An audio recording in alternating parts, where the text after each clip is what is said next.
Welcome back to Runecast, everybody. Thanks for joining and watching. I really appreciate it.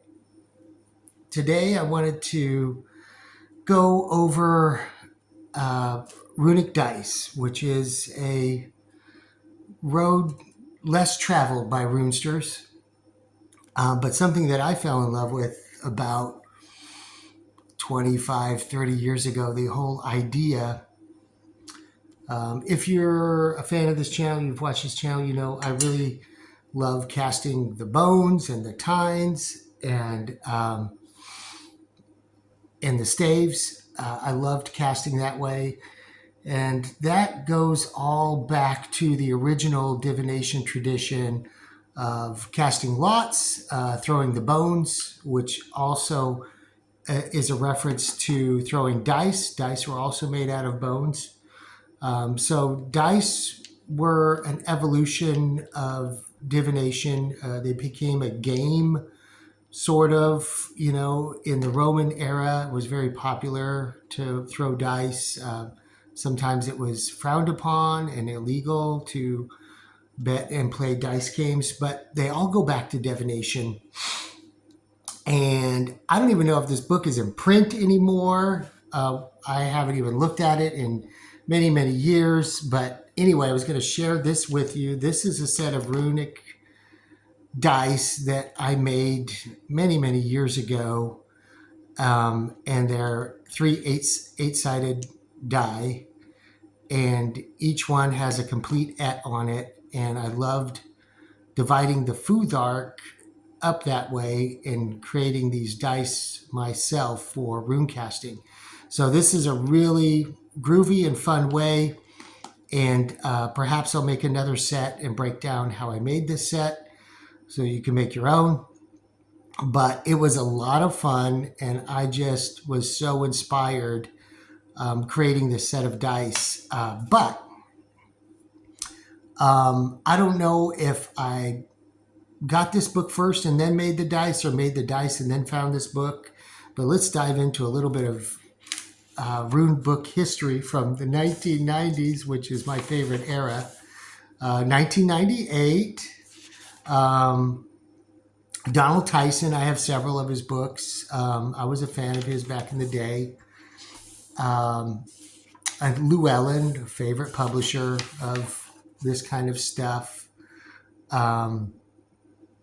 Oh, look at his other books. I have the Rune Magic by him.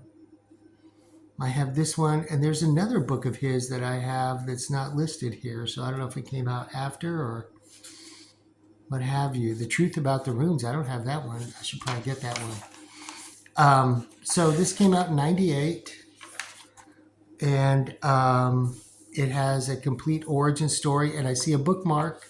So I'm going to flip to this bookmark. I have no idea what I'm going to say because we're going back in time about 25 years and see what we've got here. Oh, it's my favorite table in rune books, when they do the different variations and forms. Okay. Yeah, I love that when a rune book has, a breakdown of the Old Norse, Old English, Germanic, the additional runes, which is always awesome. So anyway, let's see. I have three other bookmarks in here. I'll leave this here, and then we'll delve into other parts. Of course, you can do 4 6-sided die, right? And make them a cube.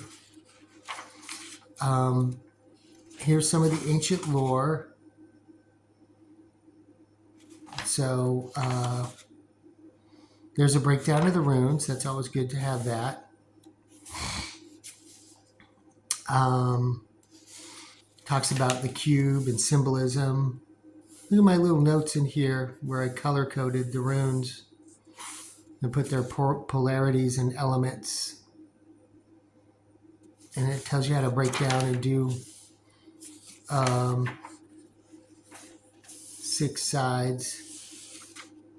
6-sided dice. And I don't know if this book has the 8-sided die in it. You would think it'd be one of these that I had turned to. But this is a wonderful book. Like I said, I don't even know if it's in print anymore. So maybe it's just me that decided to do 3 8-sided dice because the runes are divided into 3 groups of 8. Each die has an et.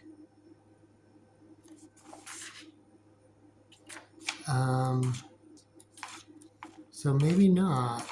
So maybe I took the inspiration from this book and decided to take it another step. At any rate, I landed on this as the best idea for Runic Dice. So you would throw them, and then they would land like Gibo. This is from the first et. This is Hagal, the second et. And this is Ehwaz from the third et. So in other words, you would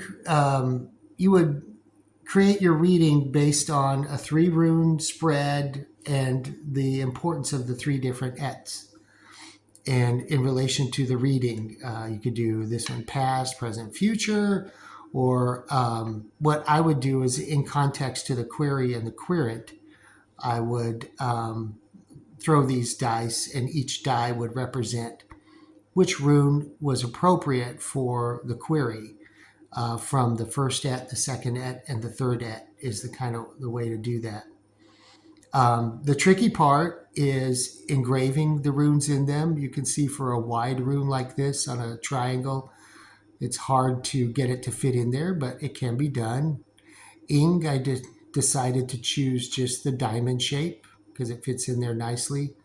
Othala, you can see, is a wider rune. It's going to be a little more complicated to engrave that rune. In there, Berkano, also a wide rune. Tiwaz is easy. Dog could be a little bit difficult. Gibo, Thurazaz, Uruz, Wunjo, Kinaz. You can see in Rideho, and Fehu. You can see how they're a little bit crude, but that's because they're handmade, And the thing about making a set of dice on your own, these were done with Sculpey or something, but it's a great project because it forces you to meditate on the runes, which is what you want to do. When you're creating your runes, you want to make sure that you're meditating on them. And I can tell you it took, more than a day or two to get the shape right. I measured out each amount of Sculpey, and then I chose an earthy color like this green because it is plastic. It's not a natural material, which is, unfortunate, but it was an experiment, that I wanted to try at the time to make an 8-sided die. And I just formed them slowly by pinching, the wet Sculpey, and then kind of flattening it with something flat on each side, and then turning it over and flattening it, turning it over and flattening. It was a process, but you're thinking about the runes the whole time. And then when you're doing your restar, and when you're carving the runes, of course, you're meditating, thinking, and speaking the runes as you create them one at a time on each face of the die. So I wanted to throw that out there and see if anybody else works with Runic Dice, and because I don't know anybody else that does. If you do, or if you've tried, please share in the comments below.